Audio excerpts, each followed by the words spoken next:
안녕하세요.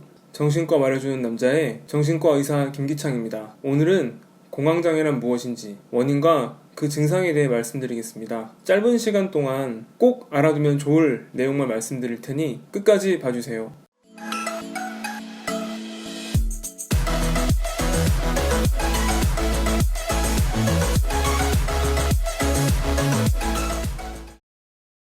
공황장애. 많은 연예인이 방송에서 한때 공황장애로 고생했던 것에 대해서 말씀하셔서인지는 모르겠지만 일반인 분들도 공황장애에 대해서는 다른 정신과적 질환보다 더 익숙해 하시고 요즘 정신과 의뢰에 오시는 분들 중에서도 공황장애 증상으로 오시는 경우가 많이 늘었습니다. 연예인의 극적인 삶만큼이나 공황장애 증상 역시 굉장히 극적이라고 볼 수 있겠습니다. 병의 시작이 너무 강렬해서 치료를 잘 받아 증상은 다 나았지만 그 기억을 잊는 데에 시간이 어느 정도 걸리는 경우가 있습니다. 연구에 따르면 성인의 3분의 1은 살면서 한 번 이상 공황 발작 증상을 경험한다고 나와 있습니다. 또한 우리나라의 경우 성인 100명 중에 1명 내지 2명은 공황장애 환자라고 합니다. 생각보다 꽤 높은 수치인데요. 그렇다면 이 공황장애 원인은 무엇일까요? 우선 알아둬야 할 것은 공황장애는 마음이 약해서 혹은 겁이 많아서 생기는 질환이 아니라는 것입니다.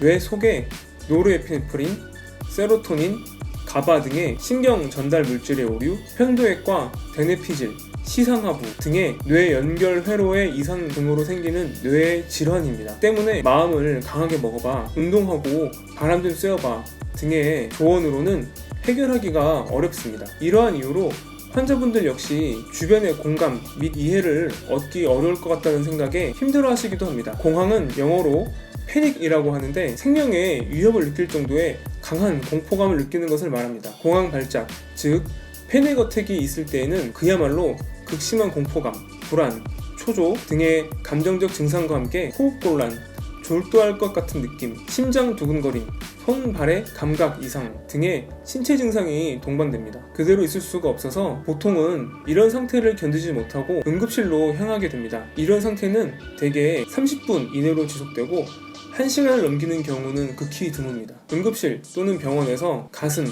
폐, 머리 등에 대한 검사를 받고 특별한 이상이 없다는 말을 듣게 되면 얘기에 잘 수긍이 가지 않을 수는 있지만 다행이라는 생각이 들고 다시 일상생활을 해보게 됩니다. 하지만 이후에 다시 공황 발작이 발생하고 또다시 극심한 공포, 불안, 호흡곤란, 심장 두근거림 등을 경험하면 이제 검사 결과를 못 믿게 되거나 본인의 신체에 대한 걱정이 많아지게 됩니다. 의사가 잡아내지 못한 어떤 질환이 있는 것은 아닐까? 지금은 좀 괜찮아진 상태라서 검사에서 이상이 없는 것이지 정말 위험한 상태가 되면 바로 죽을 수도 있지 않을까? 몇 차례의 공황 발작이 지나가면 이제는 예기 불안이라고 해서 언젠가 또다시 닥칠 공황 발작에 대한 걱정 및 불안이 심해져서 이전처럼 일상생활을 하는데 어려움이 심해집니다. 사람이 많은 지하철이나 백화점, 버스 또는 반대로 사람이 너무 없는 곳에 있는 것을 기피하게 됩니다. 몸에는 아무런 문제가 없지만 당장 큰 병에 걸리지 않을까 하는 걱정이 심해집니다. 지금까지 말씀드린 것처럼 공황장애는 치료에까지 걸리는 시간이 길어질수록 파생되는 증상이 점점 더 증가하게 됩니다. 때문에 증상이 시작되고 되도록 빠른 시간 안에 정확한 진단과 치료가 필요하게 되는데요. 그 치료에 대해서는 다음 시간에 말씀드리도록 하겠습니다. 영상 시청 정말 감사합니다. 다음에 뵐게요.